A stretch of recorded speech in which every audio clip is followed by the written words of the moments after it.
What up, guys? There has been a heaping helping of information and bunch of stuff regarding Marvel, DC, and Star Wars over the past year, really over the past 100 years, but especially in these past few years. So I figured now, in the current year that we're in, it would be a good time to discuss each of these worlds' different states with you guys. So let's conversationalize.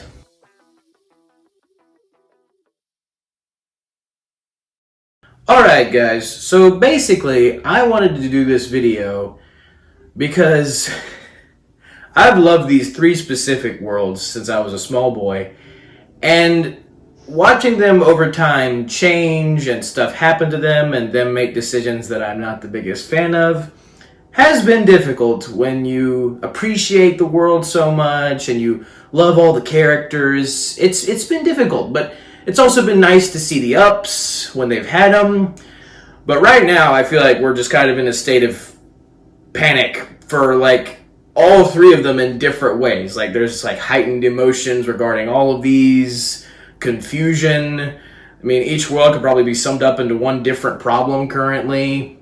But this is also kind of a ranking, because I'm basically going to give you my rundown of what franchise is in the worst place right now to what franchise I believe is in the best place right now. So join me on this ride to discover my thoughts on Marvel, DC, and Star Wars.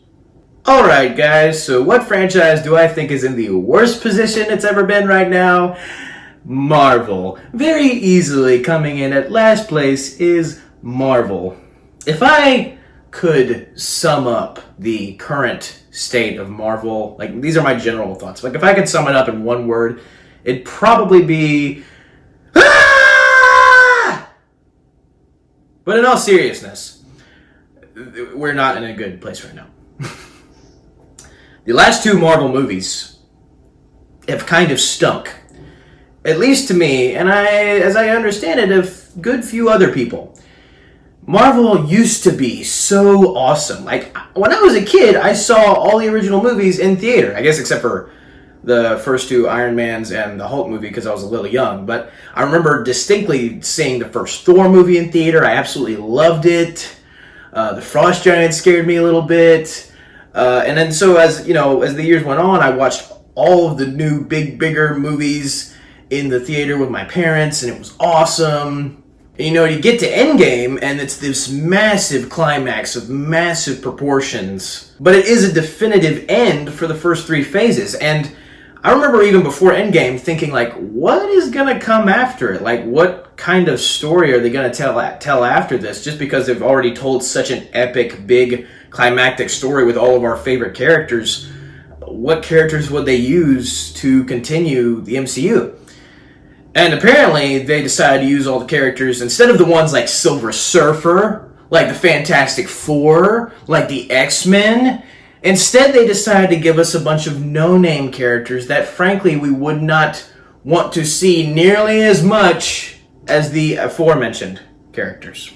And it's so funny because, to me, adding in characters like the Silver Surfer, like the Fantastic Four, like the X-Men, as soon as possible into the MCU after you've lost your main ones, like Captain America, Iron Man, and, the original Avengers except for Thor, Hulk, and Hawkeye, which were more of the side characters, that would be a no-brainer. Like Silver Surfer is one of the coolest characters in Marvel. And then you got the Fantastic Four, which is one of the most classic characters in Marvel, or are some of the most classic characters in Marvel, as well as the X-Men, like Wolverine.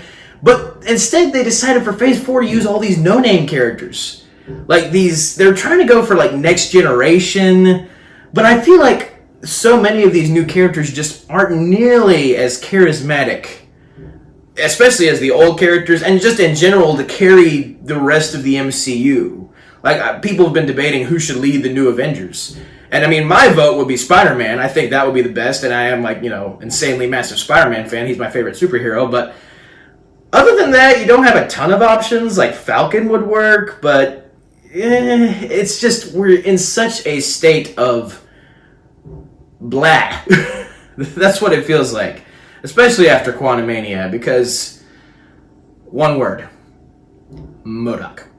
And that's all I'm gonna say. honestly, I mean, assume spoilers for like everything in this video, but when I saw MODOK lift up his face mask in Quantumania, it felt like I watched the MCU die in front of my eyes. And it was a horrible feeling, but it was a true feeling because, wow. Then you have all of the MCU's new upcoming projects, which, you got some great ones in there with some great potential, like Avengers Kang Dynasty, Avengers Secret Wars, Daredevil Born Again. I'm a big fan of the Daredevil show. I haven't even finished that one yet, but I'm still excited for the new one. And yet, also with every single new, especially Marvel project these days, comes this mound of nervousness because so many of the recent ones have been so bad. Wakanda Forever, Quantumania, She-Hulk. Whew. Talk about a project that I just wish I could forget completely. And then you got other projects that seem to have some potential, like I heard about Vision Quest, Wonder Man. Some of these do sound exciting. But then at the same time, you got projects like Agatha, Coven of Chaos, and Ironheart, and What If Season 2. These are projects that, frankly, like I don't care about at all. Like, I wouldn't care if they were gone or canceled. Like, I think I would actually be happy if they were canceled because they're making all these shows, and it looks like even in some case movies that are just completely unnecessary. Especially for movies that the audiences didn't even like the first of these movies, they're likely not going to want to see the second. And yet they're making the Marvels. They announced Eternals 2. And it's just like, why are you wasting your resources doing these movies?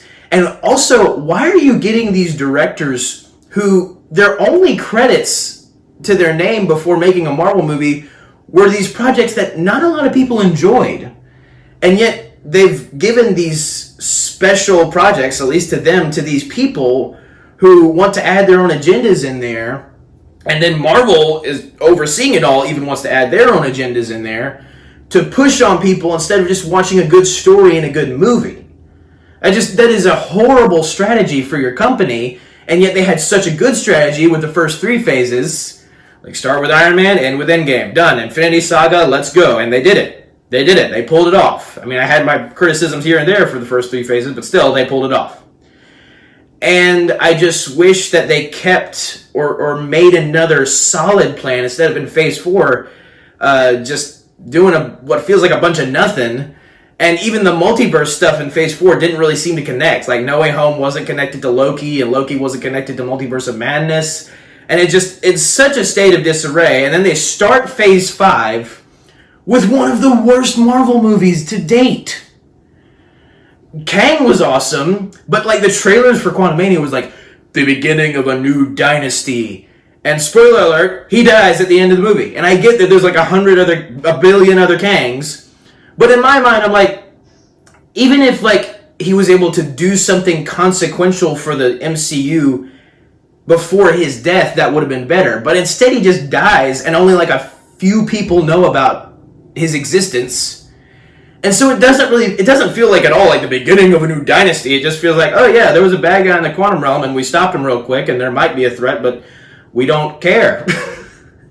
That is not nearly to the scope and scale and like the excitement level of what they did in the first Avengers when they set up Thanos. Like, Loki was Thanos' pawn clearly by the end of that movie. He was sent to be like the general of the Chitauri. And even seeing that post-credit scene in Quantumania of all the Kangs, like, cheering like they're in a sports bar or something. Like, I don't even know what that was. And, like, the makeup wasn't even on point. The costumes look cheesy. And you just see, like, the first post-credit scene of the first Avengers introducing Thanos. And then you see this post-credit scene. And to me, those two things are the main summary of where the MCU was and where we are now. And it's just so disappointing. And honestly, at this point, I don't know if they can get their mess together. I really don't. I want them to desperately, but they seem so into, 1, the agenda stuff, and 2, they just are not on their game at all when it comes to writing, when it comes to picking good directors and picking good writers. So we are in shambles right now, and honestly, it's left the door open for some other universes to come in and swipe the crown from Marvel to be the new king of superhero franchises, and I'll get to that later. But yeah, as far as the MCU state right now, I am not a fan, and I want them to get better, but it saddens me where they're at right now. Coming up next, Star Wars. Now, it may come as a surprise to you that Star Wars is in the middle of the list, but for some of you, it might make perfect sense. Honestly, I feel like we really are in the absolute mid-rim, so to speak, of the pop culture verse when it comes to Star Wars. Because like Marvel's at the bottom, and then Star Wars is right in the middle right now, where it feels like we've gotten so many projects, and it's been so inconsistent and wild as to which ones are going to be bangers and which ones are going to be terrible or just subpar. And Star Wars is an interesting case anyway, because after the original trilogy, you didn't really get any other Star Wars stuff until the prequels. So there was that really big gap there where Star Wars wasn't around, there wasn't any new projects, and then the prequels happened, and then the Clone Wars happened, and that spawns a whole new reign of stuff, and then Disney buys Star Wars, and then that spawns the sequel trilogy. Whew. And you get the 3 sequel trilogy movies. All bad. Force Awakens better than Last Jedi and Rise of Skywalker, but still to me, collectively, just a horrible trilogy, obviously. And then, in the middle of that, we get Rogue One, which I loved Rogue One. I thought Rogue One was phenomenal, like top-tier live-action Star Wars. And then you get Solo, which I'm not as big of a fan of after careful consideration over the years since I've seen it. Like, I was more into it when I first saw it, but it was like, now I'm kind of like just meh. And then you get the TV shows, like the live-action Mandalorian, first live-action Star Wars show, and it was like, it blew everybody out of the water. It was amazing. And then you get Clone Wars Season 7 in that mix, which was also awesome. And so you're now kind of back at the high of Star Wars. Then you get Book of Boba Fett, which most people don't like. I like that show. I think that there's enough in it that's really awesome. Like, I feel like people forget about the fact that, yes, should the Mando episodes have been in there? Probably not. It was Boba Fett's show. But the Mando episodes themselves are some of the best Star Wars, period, in my opinion. I mean, yes, you got the overall story of Boba Fett that could have been better, but you got to remember, it also gave us live-action Cad Bane. It also gave us Boba Fett riding a Rancor. It also gave us Boba Fett being inducted into like the Tusken Raider tribe, which was a really cool story. So I think there was a lot of good stuff in Book of Boba Fett. Then you get Kenobi, which is a very mixed bag for me. I said I viewed that show more positively in my Mandalorian Season 3 Episode 1 review. And in some cases that's true, but I feel like I probably should have better phrased that. I view parts of it more positively than other people do. The show as a whole had this amount of potential and achieved about like that of it, honestly. When you really think about what the show could have been, the kind of stuff it could have established, and this emotional journey it could have taken Obi-Wan on, and then you see the show at the end of the day, and it's just like, this was not what it could have been. And that's just the bottom line. Is there was some interesting, great ideas in here. Even Reva's story, I think, is a cool story. The idea of an Inquisitor kind of being, in a way, like undercover for herself as an Inquisitor until she can get to Vader and try to destroy him because he destroyed the younglings. That's a cool idea. And Obi-Wan having to face Vader again in between Revenge of the Sith and A New Hope is an interesting idea. And I even think they kind of sold that in a way. I was worried about them kind of breaking canon when they announced that, but they sold that part, I feel like, well enough. The problem is the details in the story. Obi-Wan, they kind of Last Jedi'd Obi-Wan in Kenobi with what they did with his character kind of being too depressed. Like, I get that you just experienced, like, you saw your friend burn on the lava shore of Mustafar, but it's like, I don't think you have to be that depressed after, especially 10 years. Like, he should have stayed on mission. That's my main criticisms against that show, is that they focused too much on Leia and Reva for an Obi-Wan story, and they kind of did Obi-Wan dirty a little bit. So, Obi-Wan, a very mixed bag. Good stuff in there, bad stuff in there. Then you get Andor, which everybody else loved. I did not at all. And you guys probably well know that if you've seen my reviews or any other video I've done, really, because I usually mention it. I am not a fan of Andor. I just feel like they went way too... try to ground it way too much. Star Wars is supposed to be exciting and uplifting, and the show was not. It was neither exciting nor uplifting. So it just kind of went against all of the rules of Star Wars, and it just did not go well for me at all. Now we have Mando Season 3 and Bad Batch, and it's funny because Bad Batch, like that latest episode that came out, it was great. It was phenomenal. It was top-tier Star Wars, in my opinion. But the season as a whole has been very inconsistent. First 2 episodes good. Episode 3, awesome, phenomenal, fantastic. Episode 4, 5, and 6, yikes. I feel like that was more filler and not as compelling.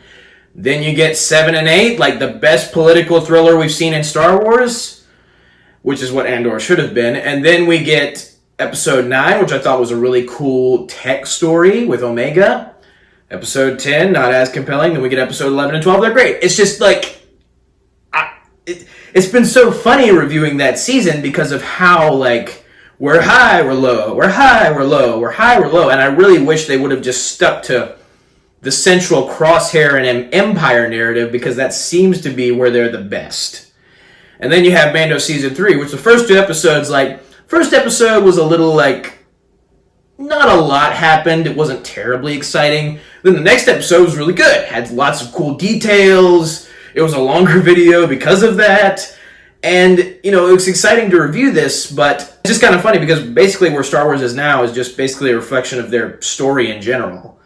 Sequel trilogy terrible. Mandalorian great. Kenobi not so good. Andor for me terrible. So they've just been up and down in all cylinders. And when it comes to their movies, like, when you think about it, Star Wars, the original trilogy, like, so many of people's nostalgic memories, and probably for the prequels as well, was seeing them in theater.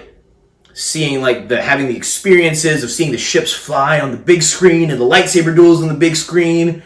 That feeling for all these people that I've heard from, like, it was awesome. Unfortunately, I didn't get to see any of the prequels or originals when they originally came out because I was too young. But their movies were important to be movies. There were cinematic experiences, right? And now we have a bunch of these shows, and a lot of them are good, but I feel like we all kind of just have a Star Wars movie-shaped hole in our hearts as Star Wars fans, as pop culture fans. And Kathleen Kennedy, can we just be honest? She needs to go. She just needs to go. She needs to not be the head of Lucasfilm anymore. Her incompetence with this studio has been to another level of incompetence. As if the sequel trilogy wasn't evidence enough, just the way she's run things has been terrible. I feel like every month there's a new director that's been announced to make a new Star Wars project movie, and now like every project's been canceled except Taika Waititi's. And I'm concerned for his because even though I was one of the people who liked Love and Thunder a little more, I still don't think he should be directing a Star Wars movie. That just, to me, sounds like a kind of a terrible idea. Like, his directing style is fine, but not for a Star Wars movie. I just feel like the people who run Star Wars don't even really get Star Wars, which seems to be the case for multiple franchises at this point. I could make the same argument for Marvel. These people just don't seem to fully get what Star Wars is and what it's meant to accomplish. But do you know who does get what Star Wars is and is meant to accomplish? Jon Favreau, Dave Filoni. Of all of the Star Wars directors and writers and whatnot, their track record has by far been the best. So to me, Kathleen Kennedy needs to leave. Favreloni, my dad called him Favreloni. Favreloni needs to step up to top spot. Be like James Gunn and Peter Safran are being with the DC Universe. Dave Filoni, the more creative side. Jon Favreau, the more managerial side. I think that would be the best possible decision that Lucasfilm could make at this point. Because Dave Filoni's Star Wars, we've seen it. Clone Wars, Rebels. I love Rebels so much. The stuff they've done in the Bad Batch, that's awesome. When he is great, he is phenomenal. Resistance was a bit of a goose egg, but compared to all the other stuff, it doesn't matter. Then you got Jon Favreau, who's done Iron Man and Elf, and he has a great track record, especially with Mandalorian under his belt now. So I just feel like that is the most logical and best decision they could possibly make. But it's just so weird to me that they're not doing that, or they haven't done that yet, and I'm so hoping that's going to change this year. But they cannot hold on to a director for a movie, that's for sure. I don't think the Taika Waititi movie is going to even happen. So what they need to do is they need to get Favreau to run the ship. But right now, they're in a state firing at all cylinders, roller coaster of emotion, and I don't think anybody has any idea what the actual futures of Star Wars is going to be. But I'm hoping the future of Star Wars is going to be good movies produced by Favreau. My dream is a 6, like Lord of the Rings, Old Republic epic saga. I need that to happen. And a Force Unleashed TV show or something. But that's what I think needs to happen for Star Wars. That's what I would be excited for. But coming in at number 1 for the franchise that I believe is in the current best position right now is DC.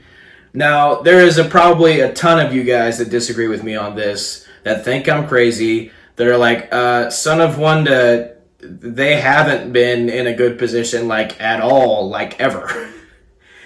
And I would agree with you to some extent. They haven't been. Their track record as far as keeping the movies in a cohesive universe and making things make sense, negotiating with their actors and all that, that has been terrible. I don't honestly think Warner Brothers could have done a worse job in the past 10 years when concerning DC. But as it stands at this very time, they seem to have learned their lesson. They seem to have realized, okay, what we need is a DC Kevin Feige, basically. But now we need him to be better than Kevin Feige because Kevin Feige has gotten kind of bad. We need our own Kevin Feige from Phase 1 Marvel, basically. And I feel like James Gunn is that person. He is the new Kevin Feige. And it's funny because James Gunn, when it comes to his projects, like I haven't seen The Suicide Squad. I probably won't, just because I'm not a fan of the filthier stuff. You have Guardians of the Galaxy 1, which is like one of my favorite superhero movies. It's just phenomenal humor, emotion, combination, nailed it. Then you got Guardians 2, which I don't like at all.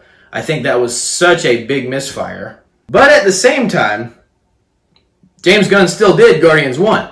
And he still did a really good job. And it seems like he is a genuine fan. Like a fan of DC. And so many of the other franchises lately, like I mentioned with Star Wars, they don't even seem to be fans of these franchises that are doing this stuff. They just seem to be wanting to just do it because it's famous. James Gunn doesn't seem like that. He seems like he genuinely appreciates this universe and realizes the potential that he has with this universe. You also got Peter Safran in there as producer guy, like in the shout out to the pitch meetings, the Screen Rant pitch meetings, which is exactly what it is pretty much. Peter Safran is producer guy, and then James Gunn is screenwriter guy. That's basically what they are, which is kind of funny, but it's true, and I think having two people is a good thing. I think having two perspectives on things, like if James wants to do something a little wacky and Peter's like, well, maybe let's not do that, and Peter wants to do something for more business purposes, but James is like, well, creatively it's probably better than we should do this. As long as they can get along and it not cause any arguments, which there doesn't seem to be any arguments so far, then I think it could really work. Also, I'm one of the people that when I saw the DCU slate that they announced, I freaked out. Because they gave me Superman, they gave me Jon Stewart Green Lantern, and they gave me Batman. And for me, that is just like the best of the best thing. Like if you give me those three characters and tell me that they are for sure going to be main players in your franchise, then I am 100% on board. But in a way, DC's kind of been worse than Star Wars in the sense of they've never really been in a fully steady spot. It's kind of been consistent since like Christopher Reeve's Superman, that, you know, you start out with a great one, you have another great one, you have a few bad ones, you have another great one. They just keep alternating, and that's the way they've done forever. At least Star Wars had a few, like, hey, the original trilogy, all three good. I'm a fan of all three prequel movies. Yes, even Attack of the Clones with all the dialogue. But DC, like the best way I know how to describe it is they're consistently inconsistent. I mean, like, you got Superman Returns, which I like that movie, but a lot of other people didn't.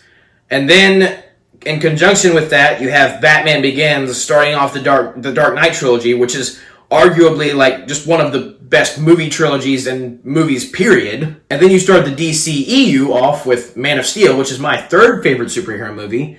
And to be honest, I like most of the movies in the DCEU of the ones I've seen. There hasn't really been one that I was just like, ugh, that was really bad. Not really. Like, I even liked, I've only seen it once in theater, but when I even saw Wonder Woman 1984, I still liked that movie. And I'm like a huge fan of Aquaman. So for me personally, the DCEU has not been terrible. What's been terrible is their complete incompetence when it comes to making a cohesive universe that's streamlined has a beginning and an end and an overall arching story like the MCU had with its first three phases. They've been terrible at that. Their managerial skills have stunk to high heaven. I mean, they've made projects, canceled projects, gotten in actors, took away actors, blah, blah, blah, blah, blah, blah, blah, blah, blah. And the most hilarious part is that Dwayne Johnson, when he made Black Adam, said it was going to change the hierarchy of the DC universe. And in a way, it kind of did, but not in the way that he was thinking. Because I liked Black Adam. I did. I thought it was a really fun superhero movie. And that post-credit scene with Henry Cavill got me so excited to see him back in the Superman role and the possibility of Man of Steel 2. Then they dashed my hopes and dreams upon the rocks like a month later or something. I don't even remember how long it was. It wasn't long at all. Henry Cavill's going to be Superman. Henry Cavill's not going to be Superman. That's how crazy the Warner Brothers, the state that they're in, or they were in, hopefully now they were in, is that like they could bring back the actor and then immediately take him away. Which almost like, you don't really see that a lot across studios. It shows kind of disarray they were in at the time. But you could tell that they were kind of in a place where they were willing to sacrifice the fame that they could get for Man of Steel 2 for having what they've lacked for so many years now, which is a cohesive, steady, good, well-crafted universe. And to be honest, even though they did dash my hopes and dreams upon the rocks with not bringing back Henry Cavill, stopping the Snyderverse, which I was liking the Snyderverse. I even made my video DC discussions about me thinking that they were going to continue the Snyderverse, and that went completely out the window.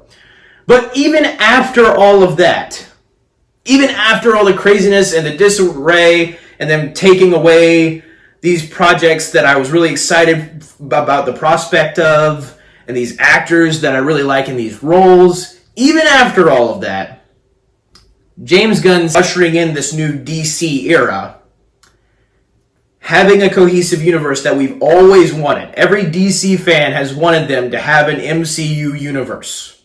Also, them even doing like DC Elseworlds, having side projects along that. DCU is going to be video games, movies, TV shows, and cartoons. And yes, it's true that you could get spread too thin with that, but if you can do all of these things well, I don't think people fully realize how massive of a scale and how insane this universe could actually be. Not just rivaling the MCU, but at this point, like completely dwarfing it. Like, we all thought the MCU was nuts when it first came out, when it first started with Iron Man. They were able to make a cohesive universe and tell that overarching story and end with Endgame, which was awesome. We all thought that was insane, exciting, and great. If you have the DC universe, the one with Batman, Superman, Wonder Woman, Green Lantern, The Flash, arguably better superheroes, and make a cohesive universe with that, with games, cartoons, and live-action TV shows, you are in for one of the greatest things you will ever see in pop culture if they do it right, which is why it's at the top of this list. list is because, to me, Star Wars is in too much of a state of confusion right now. We don't have a clear heading. We don't have a clear direction as to where we're taking things and if it's going to be good. Marvel, we have a clear direction, but they have been so terrible lately that I don't trust their direction at all, even if it does have some potential. DC has an insane amount of potential, has a clear heading, says that it looks like they're going to be a little bit more consistent, a lot more consistent, hopefully, and their latest movies I've liked. I haven't really fully disliked any of their films, of the ones I've seen, which is most of them. So they, to me, are in the genuine best place right now, which is hilarious because 3 years ago, I probably would have said DC's at the bottom, Marvel's in the middle, and Star Wars is at the top. Now, it's just amazing how things can change in only 3 years because, to me, we are in a clear, DC has the most potential to be great.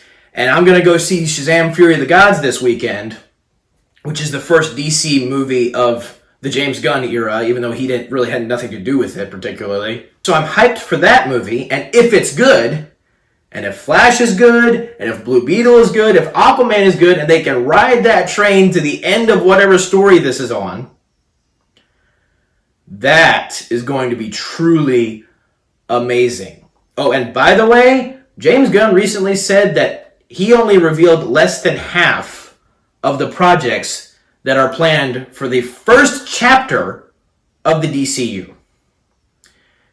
Less than half means that the first chapter of the DCU is going to either be equal to or larger than the first 3 phases of Marvel. And that all I'm saying is, if he can pull it off, I'm not saying it's set in stone that he will, but I have a lot of optimism. If he can, if this is feasible, if this is something that can be done, and we've been surprised so many times. A lot of people didn't think the first Avengers was going to work. Totally did. A lot of people didn't think the MCU was going to work in general. It totally did. For the first 3 phases.